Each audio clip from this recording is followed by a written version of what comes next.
is a fascinating scholar, young scholar, who started her studies in Ljubljana, but then she was kind of spread all over the world, including Scotland, the States, Finland, and currently she finds herself in France, in Calais, if I'm correct, or in Paris. No, Paris, Paris. Calais is just work. Okay. And she's teaching transmission of trauma and remembrance through the experimental learning. And I think this is something that she will actually talk about today, how to consider yourself as a researcher and how to foster self-care when you're emotionally loaded during the research. Um, I would just like to emphasize that a part of being a scholar, which I mean, she produced really notable books in very good publishing houses like Routledge and Social Epistemologies. She's also a humanitarian aid worker in post-war zones and refugee settlements in Calais. So I would not like to take too much time of yours because presentations are always time consuming, and especially if they're set in more interactive ways. So the floor is yours, Nena. Thank you very much, Urška, and I'm very happy to be here. I will try to be super fast because I would like to spend more time for our conversations and talk at the end. So as Urška briefly mentioned, I will share a little bit of my work. And lately I commit quite a lot of time to train researchers, but also humanitarian aid workers and basically everyone who works in trauma or emotionally loaded context, because I believe that we are still in the beginning of recognizing that this is happening also to people who are not working directly in service. Well, humanitarian work, of course, is direct exposure. But then when we come to social and political research, there is still, I would say, a lot of hesitancy and a lot of, kind of also denial that trauma, secondary trauma, can happen if you work in this field for several years. I will also try to share a little bit of my experience because I have had a very, very bad burnout a couple of years ago, which was followed by vicarious trauma. And I believe that this is also the reason why I commit so much time and why I really think it's real. And that if you want to do sustainable research, long-term research, especially in academia, which is itself very demanding and exhausting, then I think we should really focus also on our health, emotional, physical, and psychological, of course. So I would just start in the beginning because today I guess we are focusing on oral history, and my question actually, I was just writing about this in my last piece as well, that I have never thought about myself as oral historian, even though if I spent last 9 years working with the issue that happened 25 years ago. And right now, for instance, in Bosnia and Herzegovina, which was my regional focus for the last years, we talk a lot about how to teach difficult histories with the reference to the 90s. So when we talk about mass rapes and sexual violence that happened during this conflict, which is my focus, we basically talk about history as well. But just because my background is not in history and I was coming from the political and social science perspective, I have never thought that I am basically dealing with the oral history, so that I'm basically collecting testimonies and witnessing the stories of people who survived something that happened 25 years ago. So I would say that the line between ethnography and oral history is super, super thin, and that we can basically find a lot of connections and a lot of knowledge that can be used in oral history. But at the same time, I also think because history is something that in many cases works with sources, and if you go really, really back, so not the Second World War, but even maybe like I don't know, in the First World War or before, we don't often think that this can have an impact on us. And at the end, I would like to share with you, I just read an article about a woman who was historian, and she wrote a book that got a great success in the United States about the rape of Nankins. She spent years of collecting testimonies and evidence to try to explain why these things happen and how, what are the consequences still today. And her story didn't end up nicely, because at the end she committed suicide because she was just so overwhelmed by emotions, what, like as a consequence of doing a research, but then also the feedback of people, because this book of her, as I said, won a great success in US, and she wasn't expecting that people will engage so much in conversations about this, and gave her so much feedback. And basically it was just such an overwhelming experience that she couldn't cope at the end. So I do believe that trauma in history research is real.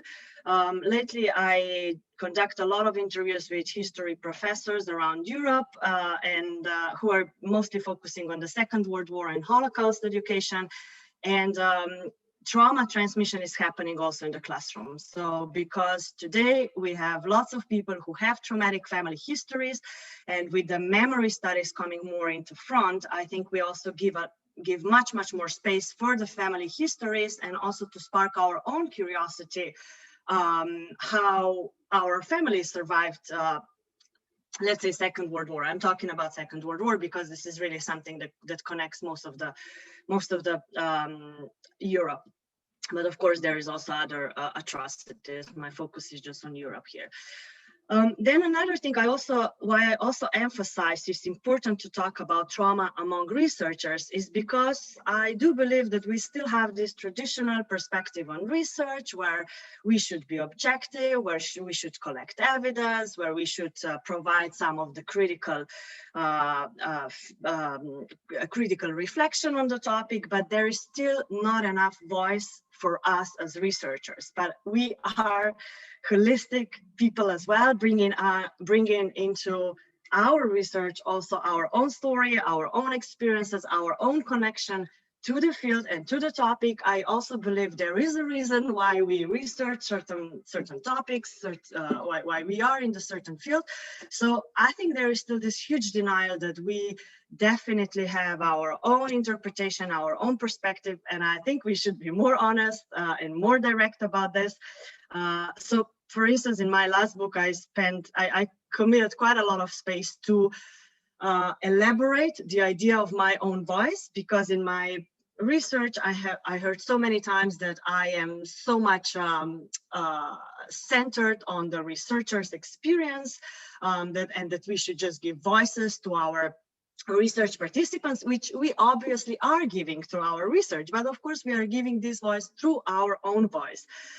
So when we come to talk about voice, I think we essentially become also very vulnerable. So we expose our own weaknesses, our own like lack of certain competences, the fact that we can fail, the fact that we wrote something 5 years ago, and now in 5 years we got so much more new knowledge, new experiences, that we don't connect with this so much anymore, and so on. So there is definitely this stigma of vulnerable researcher, and I see this specifically in political and social science when I mentioned the possible occurrence of trauma.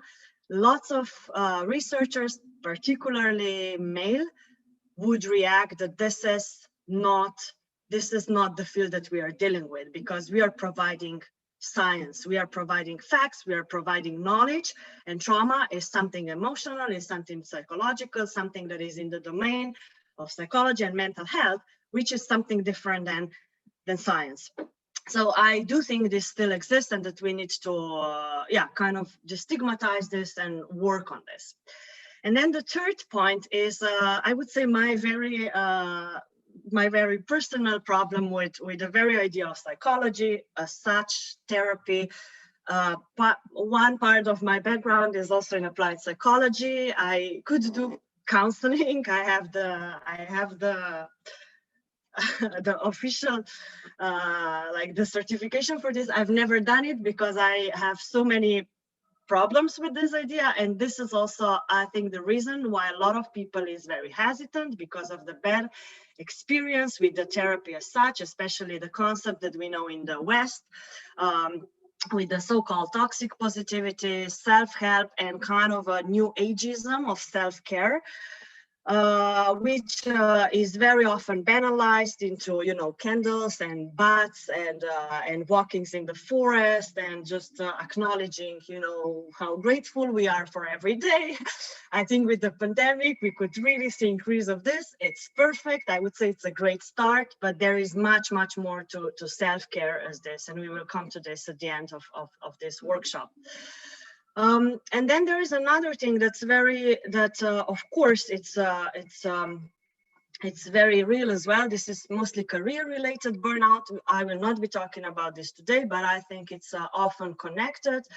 Working in academia today is extremely brutal. I'm a young scholar. My amazing experience of living all around the world is also a consequence of the precarious contract-based work, which unfortunately, I mean, not that I like moving around, but the fact is also that just the pressure and the demand of academia today is so high that we burn out just in this professional academic setting, let alone talking about the demanding research that we have to do. So if you want, I would like to invite you when I'm talking to bring in also a little bit of your experiences, so I can see where we are in this room, in this group. So I would invite you to go on your phones or your computer, whatever you want, to the page socrative.com, then choose login, student, and for the room name, choose Trauma WS, so Trauma Workshop. And please, it's completely anonymous, so there is not going to be any names or anything. I just want to have a little bit of orientation. If you find yourself in the questions or in the statements that are there, to see actually how burned out we are. So while you're doing this, I would like to move on to the topic that I want to focus today, which is trauma transmission in the research. So how we get affected by researcher staff as such because of the traumatic topic. I mean, history as such is basically violence and maybe a little bit of something else, but most of the time we deal with violent events. Of course, there is very often the compassionate connection. It's real also when we work just with the sources, because we can connect, of course, empathically with the situations that people live through. Most probably, I think one of the most visible connection happened in 2015 with the so-called refugee crisis in Europe. Lots of people who went through the Second World War, survivors or descendants, found so many correlations with what was happening in 2015 and also what was happening in 40s. Another thing, for instance, I'm recently doing a lot of comparisons between trying to figure out what we learned from the camps, the very idea of camps in the Second World War, and how we can compare contemporary camps, particularly with refugees. So this is one of the example also how we compassionately connect basically with every topic. So everything what you research throughout the history, you can find a lot of things also in a contemporary world. And this is also why we get, I would say, not traumatized, but perhaps more burned out, because there is so many things that have happened and there has been so much research done that it's frustrating to read something that happened 60 years ago, and then you basically see this same thing today here. Like when you go out on the streets, it's actually the same thing is happening. So I think if you do these historical comparisons, it's also one of the reasons why you become first numb, and then like frustrated, and then it can actually proceed to the serious consequences like vicarious trauma. So let me just check at this to make a little break. We have some results. So I'll just see for the, well, you already went through all 3 questions. I just wanted you to focus on the first one, but okay. So let's see what we have. So many people feel generally unmotivated or hard to find motivation, fatigue, overwhelming exhaustion. So no one decided for none, which is, as I said, it's kind of I kind of expected this because burnout in academia, in academic context is super real. So if we move on. So thank you for sharing your burnout experiences, but we are not going to focus on the career type of burnout. And also burnout is something that is very common with a fast-pacing life today. And of course, it's one thing that you have to address for your mental health and general well-being, but we will focus, as I said, on research-related burnout and then other types of transmission of trauma. So why we can get traumatized, why we can get generally unmotivated to do the work, as well as many of you chose in this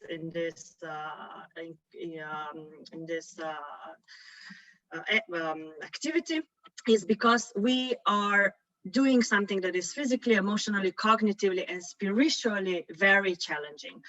So any type of field work, if you're just listening or witnessing, it's extremely draining. I would be very honest with you, sometimes when especially now with Zooms, I'm still doing interviews, and when I do interview, I just lay down on bed and I'm like drained for next few hours. It's just really exhausting to hear, to process all these stories. And then also, I think we if we want or no, subconsciously, we contextualize what we heard into our own life. So this is why this work is so demanding, and it's preparation and also specific self-care afterwards. Another problem is also that we are constantly, I would say, in between 2 things. One is collecting collecting the evidence and putting it into the kind of a rational analytical frame, as I mentioned before. So we still try to produce science, which have to include certain critical reflection, which has to be backed up with the sources, with the previous research. And this is very cognitive, rational, logical activity, as opposed to witnessing, which is more emotional and embodied. So when we witness, we are there holistically with our body. If we want or not, as I said, we connect, we always do connections with our own life, with our own experiences, with the person in front of us. So going back from this state then to completely rational, cognitive production of science is also demanding. So you have to step back, you have to process your own emotions, you have to process your own experience to be able to then bring in, the critical perspective on the topic that you are working on. So then I would also like to mention 2 different ways how we can find ourselves when we are collecting testimonies. So when we are in front of the person, listening to the story, to the testimony, or when we are doing a group research or just participatory action research. So however you engage in the field. One thing is empathic witnessing, which happens more or less subconsciously, just because we connect on a human level. And when we talk about empathic witnessing, I would say it's quite of a healthy way of collecting the testimony. So you are there, you are actively listening to the conversation that you have. You engage actively, you give some of the response, so you react on what you hear, but you do not engage beyond this. And this is where the problem starts, that very often we become compassionately engaged. So because we hear something that's very, very unjust, that's very, very problematic, that makes us feeling angry, frustrated, I don't know, you name it, we want to do more. So we want to go out there and we want to change things, and we don't want, it's so horrific sometimes that we don't want them to repeat. So we start to search how we can, I don't know, how we can share our research better to more audiences, how we can engage into the public speaking activities, workshops with the communities, how we can, I don't know, get into, yeah, humanitarian action, if you want. This is how I ended up, you know, collecting research evidence, and then at one point you find yourself doing humanitarian work just because you feel so frustrated that you want to engage more. And this is where we can define like a risk of secondary vicarious traumatization. So I would just say very briefly, there's a lot of text. I can share this afterwards with you so you can read in peace, but just to give you a little bit of a frame, I believe that we have a lot of knowledge from the social service providers and also psychologists, psychotherapy, that we can use in the research practice. So even though if we have certain prejudices, or maybe we are hesitant to the psychological, therapeutic, social service providers and how to bring this knowledge into the research practice, I would say there is a lot of things we can we can use for our own purposes, of course, adjust them into the research context, but definitely we don't need to go from scratch to provide some of the preventive practices for the transmission of trauma. So to prevent the transmission of trauma. So just a couple of keywords: burnout, secondary traumatic stress, vicarious trauma, PTSD are one of the most common concepts that you probably already heard or that you will hear.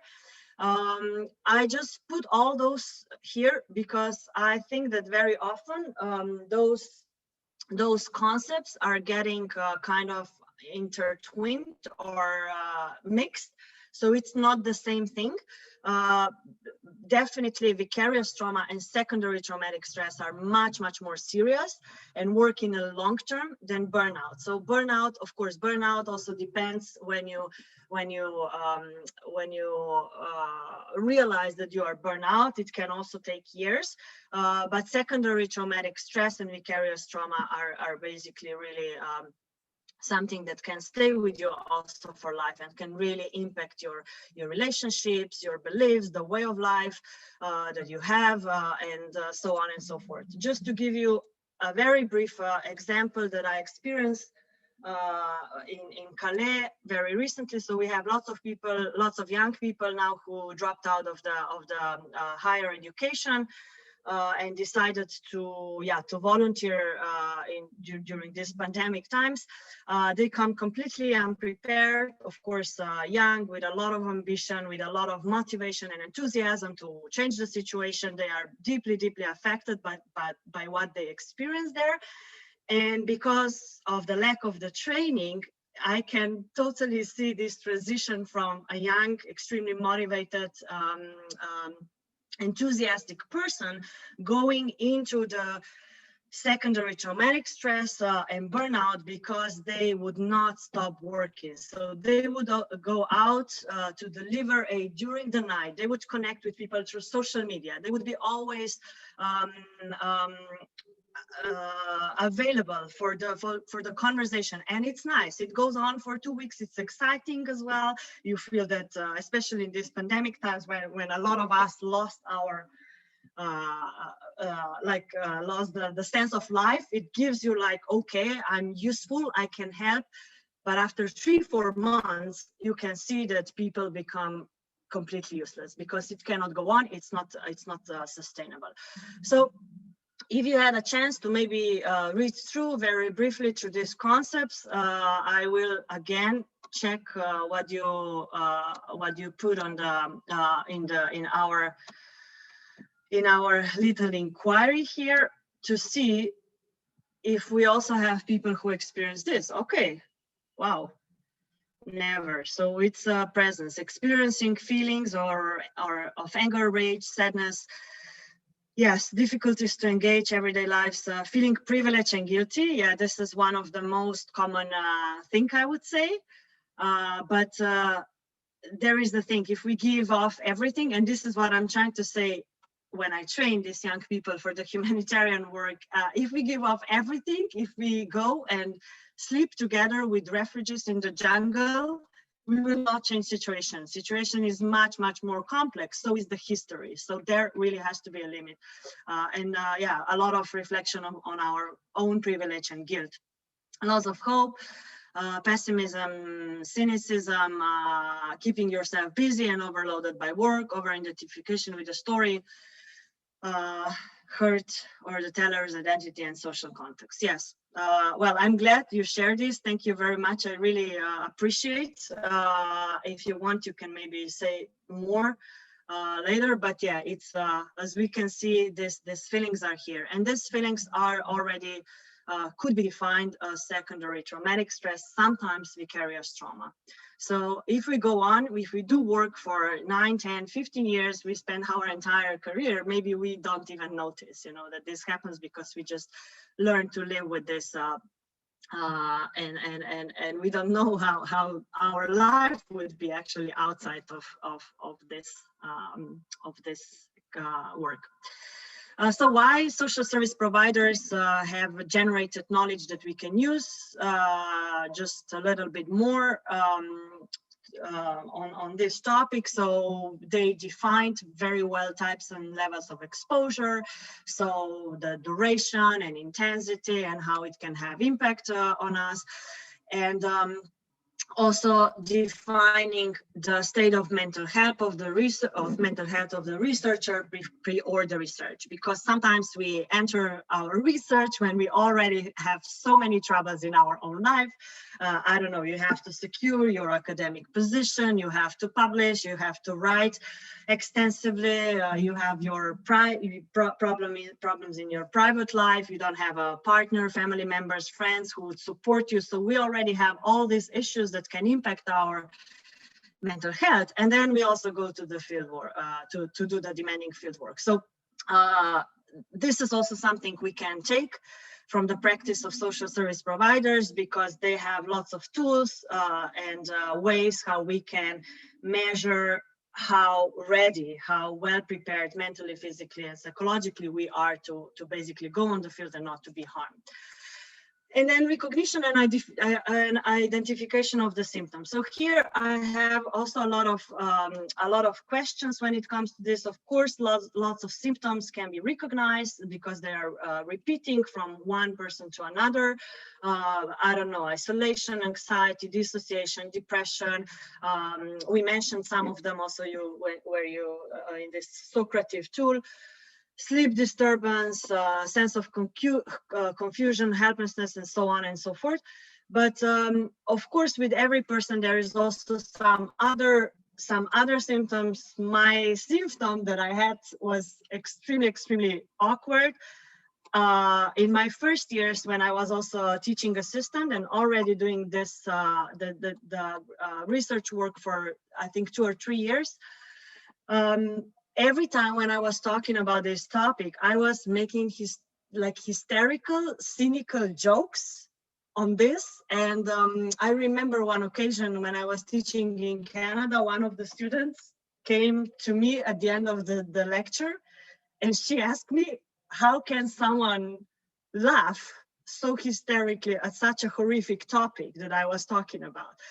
And to me, it was the first time when I realized I'm so hurt by everything what I have experienced in the field, that my reaction on this is cynicism and making stupid jokes to protect myself and also others because of the extent of the violence that I was supposed to convey. the violent narrative that I was supposed to convey to people.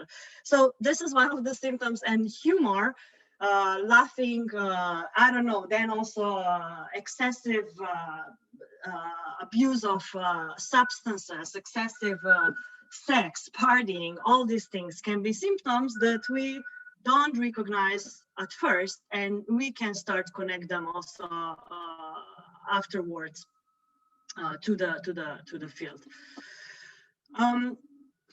So this is to recognize and to identify the traumatic stress, and now self-care. 3 days ago, I was giving lecture to students, and they asked me to share with them my self-care routine, and I felt like YouTube influencers, because I know this is extremely popular on YouTube to share the self-care routine, and I was thinking it would actually be useful to share fieldwork researcher self-care routine. But basically, when I was trying to respond to them, what is my self-care routine, I realized there's none. Because as I said before, sometimes self-care is simplified to certain actions that are basically comforting us fast. But I think if you want to establish certain self-care, it demands, again, a lot of self-exploration. And just trying out. So I would say it took me like 5-6 years to realize that, yes, I'm traumatized from what I'm doing, to come to peace that obviously I cannot change my career or don't want to, even if I wanted to get out of this field for so many times. And then also establishing something that is, that I call self-care was another couple of years. So it's a long-term process, I would say, to identify, to recognize the symptoms, to also be honest with yourself, because for many people it's kind of a failure, that we are not able to do something we anticipated we will be able to do, and then, to establish self-care. Why I think it's very important, I'm really struggling when I'm giving longer training on self-care and protection in the field research that is that happens in the context of, like in the traumatic context, is that we don't think we need self-care. We don't think we need this time. We are so busy, especially when you want to also do a change, or you want to impact the changes on the field. You just want to put all your energy into these changes, and you leave yourself out. But I'm not gonna mention the plain thing, because it's such a known idea that we have to put the mask on yourself first. But it's really true. So if you want to stay in this field for a long time, to do a research that will be also, I would say, at one point impactful, not just research, maybe also your actions, your engagements with the communities, your contribution as a citizens, you have to be healthy. So I think it's as simple as that. But when we come to ourselves, it's very hard to do, and to actually to commit this time. Before I go to field, sometimes I spend 5 hours doing self-care, and everyone asks me, how can I afford this? But I think if you commit time to get yourself ready, you will have to spend less time than for the consequences. So you will experience less fatigue, you will experience less depression, less frustration, less of these symptoms. So you will be able to move on and actually to work sustainably, and also to remain happy in this field, not frustrated and unmotivated, as we mentioned before.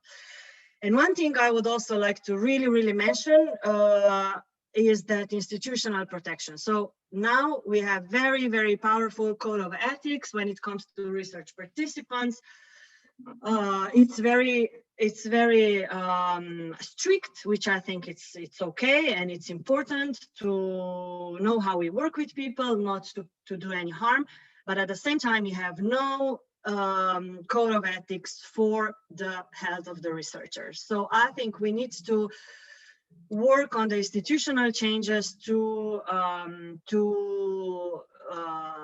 provide a healthy work environment. I know this sounds nice, super ambitious, and we know how hard is it to change the systems and things on institutional level, but I still really think that the trick with the self-care is that we try to focus on ourselves, because changing system demands so much more efforts, and it takes longer time. So we just do this individual self-care, but I also think it's very, very dangerous. It shouldn't stay at this point.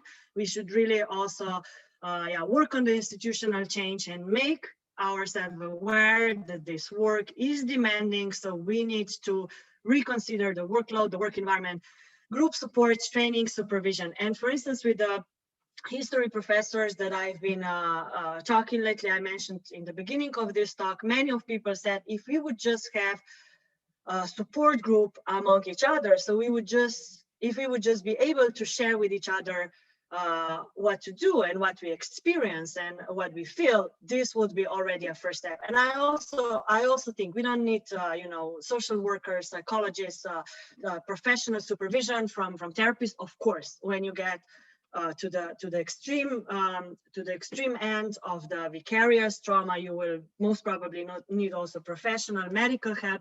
But I also believe in a community, peer-to-peer support, which can do magic. We just need to organize it.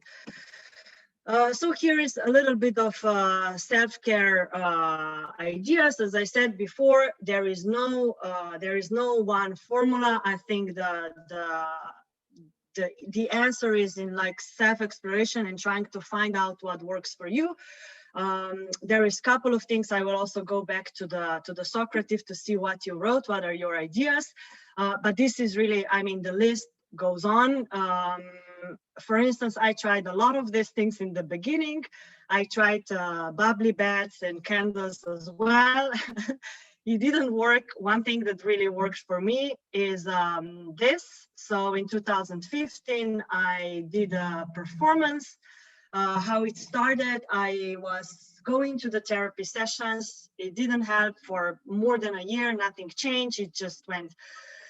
It just was worse. And then at one point, I lived in Sarajevo at this moment. I rented out the dance studio. I started every night when I couldn't sleep. I went to the studio. I was dancing for 2 or 3 hours. And then I started to have monologues to myself. And I realized these monologues were extremely spontaneous. I was just talking out loud, everything what was stored in me, because I couldn't write this down into my research, because my research was about war rape survivors. So I didn't have a space to write about my own feelings. So I started this monologue, and I ended up with the idea, okay, so I need to tell this. And I made this performance, which is basically 1.5 hours long monologue about my own feelings, about my own experiences. I never learned the text. I actually had to write the script down because the lights, the guy who was doing lights wanted to have cues when to change lights in the performance. And this was first time when I actually wrote down my monologue, and everything else was really, really, I would say, just came out from the trauma that I experienced in the field.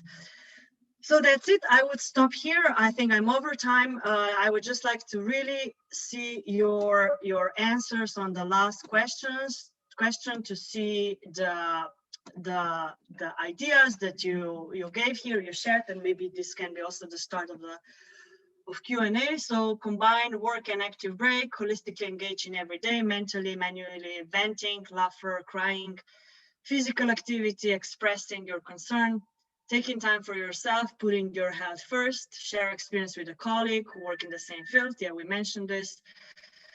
To have some physical activity and psychological support. Sleep, yeah, sleep is really, it's underrated. It's extremely important. Taking care of your physical, mental well-being. Hell, I'm still searching for it. Yoga, excursion of the mountains, nature, being with my family, taking time for yourself, taking time of your mental health, psychology. Okay, so I would say your answers are very interesting because they are very conceptual. So we talk here about taking care of our health and our mental health, nothing really concrete, which in a way I think also explains the idea of the self-care. It's very broad and we are in the process of finding it. So So of course there is, I actually prefer this kind of answers than super concrete, because sometimes then we can be fooled. Some things would work for a certain person and obviously not for another. I would just maybe mention here one thing that I spotted a lot working with the volunteers in Calais during the trainings, that one of the first responses that we have, I would say, on witnessing traumatic stories, or maybe traumatic experiences, traumatic situations, like the situation of refugees in this concrete case, is that that very often we go into substances. So we go into drinking, into smoking, into everything what's also addictive. So I would say into physical pleasures, which I think it's an honest, a very legitimate response. I don't want to say it's there is nothing wrong or good, but I think we need to understand in the context that it can be very, very dangerous, because there is a lot of humanitarian workers that are deeply into drug abuse, because there's just no other way how you can handle with this situation and staying there. And I would say that this work, working with violence, in my experience, is addictive per se. As I said, I tried to get out of this for a couple of years, searching for other alternative career that does not involve violence. I always end up in this kind of topics. And when I share this with other colleagues who work in genocide studies, in war rape topics and so on, there is this danger that it can be somehow addictive. I don't know why, but we keep getting back into this field, and the only way, okay, if you then stay in this field, is to learn how you can make it sustainable and and healthy in all the ways.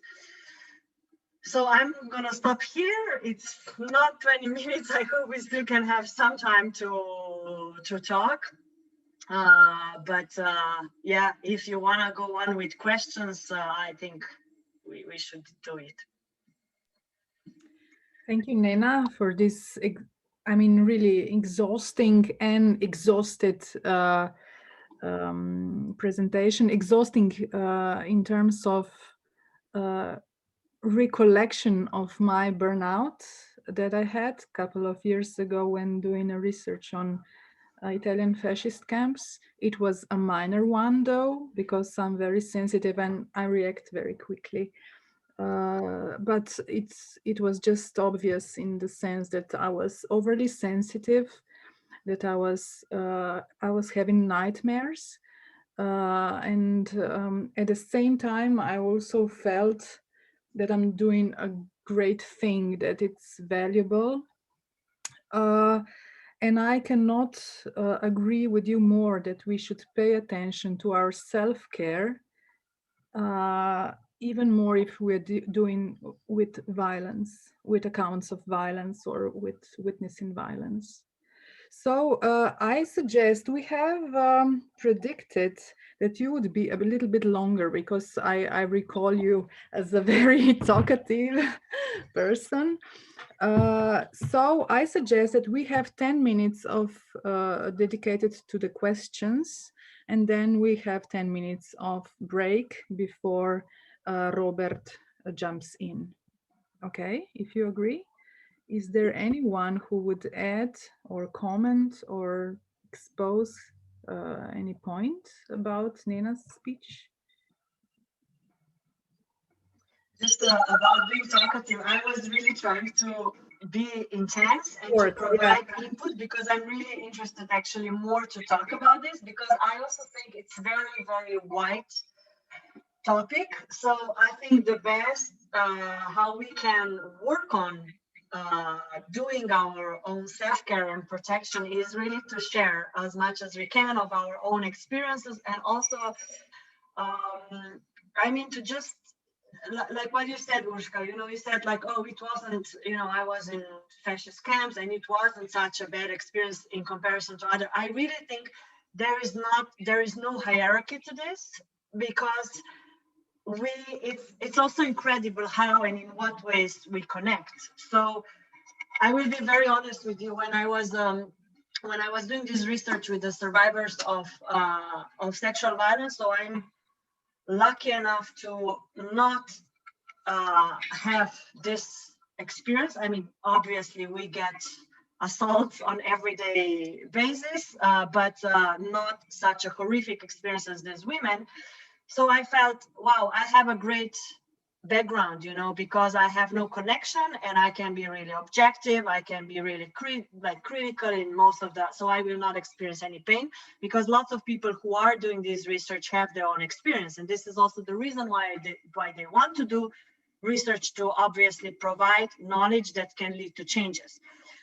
Quite a lot of people ask me, like, oh, so what's your experience with rape or sexual violence? As I said, I'm fortunate not to have this kind of experience, but at the same time, it's really incredible how the stories and this testimonies that I've heard from women affected my own private and sexual life in a very, very bad way. So at one point, I literally internalized the experiences of these women and started to see every partner as a danger and potentially trying to do a harm. And I didn't notice this. So I went, after this, I went through a breakup. I was having struggles to connect with men, to have a healthy sexual relationship, and so on. And it definitely was connected to my fieldwork. So when I started to work on this and started to reflect what's happening in my life, and at one point, come to kind of was able to get over it, I came back in these terms, in terms of my intimate life. So I think it's it's also important to maybe share how these affect us, because I think it can show. And I also think this is a tricky part of secondary trauma, that it doesn't necessarily show in very obvious ways. So you will not necessarily be depressed or have symptoms or nightmares or whatever. You can experience symptoms that you cannot connect to basically the fact that you're traumatized. And this is why what I try to say with the volunteers that I'm training in Calais. When they do not stop distributing aid, we have regular police evictions there, and people would immediately want to go to the field to, save refugees there. And it's not sustainable. It's really, really just the reaction of your emotions and the reactions of your frustration, your guilt, maybe, being traumatized by what you see, trying to stop it, trying to prevent it. And usually I try to tell them, okay, you can do this, and let them go and do this for a couple of nights. And then after 3 months, they would stop it on their own, because they cannot do it anymore. And they just see the situation is repeating, and it's happening again and again and again. And no matter what they do not change it. So this is a little bit detour from the oral history or history research, but I also really, really think that even though if we engage with the historical sources, especially if it's oral history, we have a person in front of us. So this person is real, and this person is putting that in the specific cultural political context. So I think there is always a risk, and that there is no such a thing like more or less dangerous context, because it's also it also depends on our background, as you said, how sensitive we are, competences. And one thing, I don't want to sound old or whatever, but sometimes I do feel that working now, so 10 years in this particular research, but then altogether I would say almost 20 years in a field of grassroots or NGO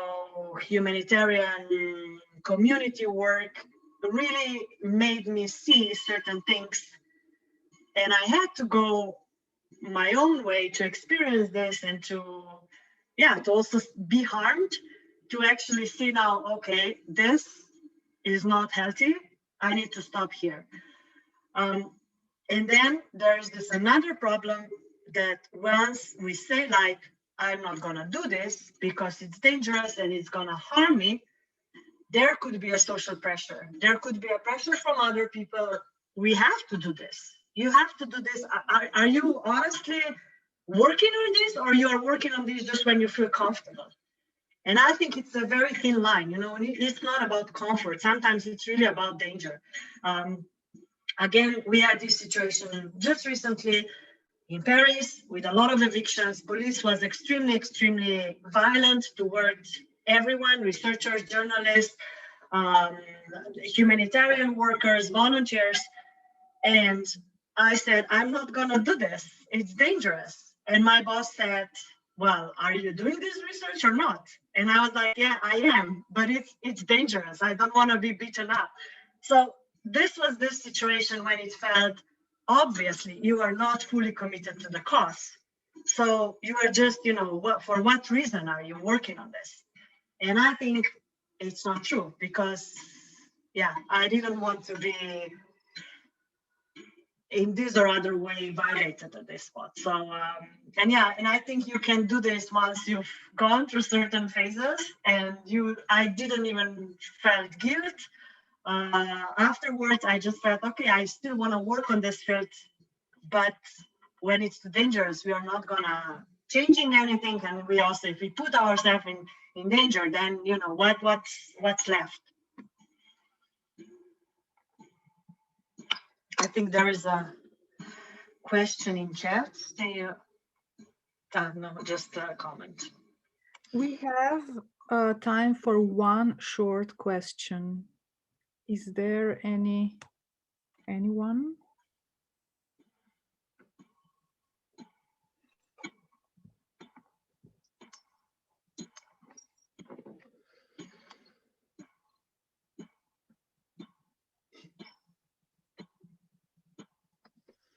Pushka, can I ask something?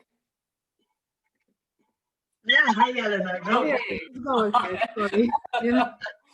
Hi. I just want to ask you a bit about your psychological psychotherapy education. Just a few words. If I will need anything else, I will ask you by mail or private.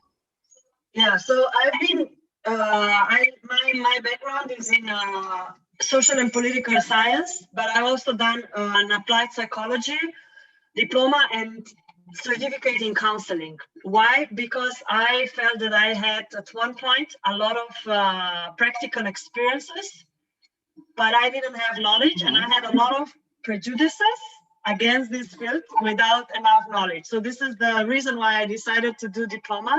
So I could have enough, also enough of theoretical, I would say, insights. And also one thing, I think it became very, very useful for my work because it's really in the intersections on all these fields. But generally, why I'm critical toward this is because I really believe that when it comes to events like war, or I don't know, refugee situation, or I don't know, concentration camp survivors, it's really more the matter of social change than psychological change. And I also think that with a lot of survivors today, for instance, even refugees, it's much, much easier to get and to find a psychological support, if you want, in the form of therapy, than a social support and social change. So, for instance, war rape victims that I've been working with, they went through the therapeutic healing for the, I don't know, 5-10 years. Some of them are still attending this. And I was reflecting, so if we have the practice that should work, so therapy that should work and help them with the symptoms of the trauma, why are these women still attending this this healing process 10 years after? I understand that the scope of trauma is immense, and I understand it can take forever, but at the same time, if it's for 10 years, I mean, and there is really, really little changes that they could report, there must be something else. And obviously, this context, that the biggest problem in Balkans or in Bosnia, for instance, is that the context didn't really change, you know, and you have so much, I mean, the transitional justice didn't really happen. You have still so much social repercussions going on. It's really changing now in the last 3-5 years, and I'm very happy to see how the society is also getting involved into this issue. But I think if you just support a therapy to people who were traumatized by the events that are a consequence of social and political situations, namely wars, just providing a therapy is not enough. So I'm not denying it. I think it's important. Also, if you ask survivors, they would go for it. They would benefit from it, but it's not enough. If society does not change toward the topic, and here we are talking about stigma, we are talking about denial, we are talking about justice towards survivors, it will never change. And you can just see situation, I don't know, with the Second World War, why it's still so problematic. It's not just about providing psychological support to people who survive these things, but it's really about social and political things that are happening in Europe. And you can see how Second World War is still really, really alive in our political life in many countries. So I think it's not that the therapeutic approach is just not enough. But for my own work, I think it was important also because the therapy, the focus on therapy, individual healing is so strong when it comes to survivors that I wanted to see how I can understand this background better to then try to bring my social and political perspectives and maybe to mix both of these traditions together. Okay. I think it's time for a break. So thank you, Nena, very much for your empirically based, experience-based lecture, or how to say, presentation. I think we still have troubles addressing these issues with ourselves as a society, but I should stop here because it's an endless circle of ideas, and I think that maybe if we had a sip of wine, we would drink. We would talk much easier about this. It's a heavy topic. But anyways, we need a break. I see Robert has come. Yeah. And yeah, we start at 1:45. Okay. Thank you.